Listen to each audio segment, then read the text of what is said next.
nalaglag na sa second round. Eto na, uling laban ng Gilas Pilipinas kontra dito sa Italy. Biglang nabuhay ng pag-asa ang Gilas matapos nga matalo ng Dominican Republic ang Angola sa kanilang huling laban dito nga sa FIBA World Cup 2023. Laking challenge to ngayon para sa Gilas Pilipinas dahil kakaharapin lang naman nila ang isa sa pinaka-top ranking ngayon dito sa FIBA World Stage. Well, start of opening quarter, malaki ang pagbabago dito sa lineup ng Gilas Pilipinas. Nalitan ni Kai si Japet Aguilar bilang starting dito nga sa Gilas. Well, opening quarter, Jordan Clarkson and Kai Soto connection kagad ang ating natunghayan. 2 points mula sa bang shot ni Soto. Maaga nagsagutan ng tres sa magkabilang panig. Marco para sa Italy, Jordan Clarkson man para sa Gilas Pilipinas. Dikitan lang ang laban sa pangunguna pa rin niya ni Jordan Clarkson pero eto, nasok na kagad si Renz Abando dito sa first quarter, nakapagdala pa ng wide open 3 dahilan para maging lamang ang Gilas Pilipinas. Bago matapos ang first quarter, nice recover from Abay, ganda ng fadeaway shot kontra dito sa big man ng Italy. Ilan para makuha natin ang kalamangan by the end of first quarter, 23-20.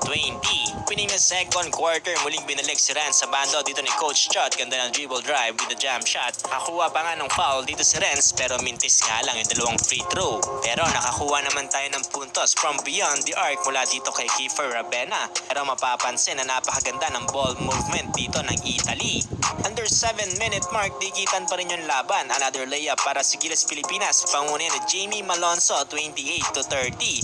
Up by ito ng Italy. Katapos ito, medyo naging maalat din ang Gilas Pilipinas. Under 5-minute mark na, muli nakapuntos tayo mula sa free throw ni A.G. Edu. Pero unti-unti na tayong binubutas ng Italy, lalo na sa beyond the arc. Under 4-minute mark, sakto nag-aabol pa naman ang Gilas Pilipinas. Sinawagan ng illegal screen si Kai. Last minute dito sa second quarter, makyat na sa double digit ang lamang dito ng Italy dahil medyo umaalat na naman dito si Jordan Clarkson.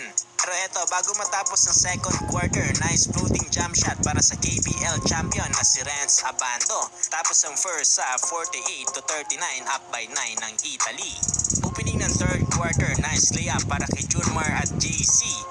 Pagod na ang star player ng Gilas Pilipinas, parang ginagawa ng lahat pero kapos na kapos pa rin dahil sa ganda ng play ng Italy. Kita na rin na ginagawa ni Dwight ang lahat para lang mapadikit yung lamang ng Italy. Under 6-minute mark, angat pa rin ang double digit dito ang Italy. Maski si Renz Abando, hirap na rin mapadikit yung lamang dito ng Italy. Tapos ang third quarter, umakyat na sa 13 ang lamang, 73-60. Pagpasok ng fourth quarter, parang nawala na ng pag-asang Gilas Pilipinas. Unti-unti nang umakyat ang lamang ng Italy. Bilang banda, tuwan-tuwa naman ang bench dito ng Italy. Nakita mayat-mayang pang-aasar. Ulit, talo pa rin ang Gilas Pilipinas at laglag na nga para sa second round. Nagalit kay Coach Chot Reyes, pinagbubuo ng mga crowd.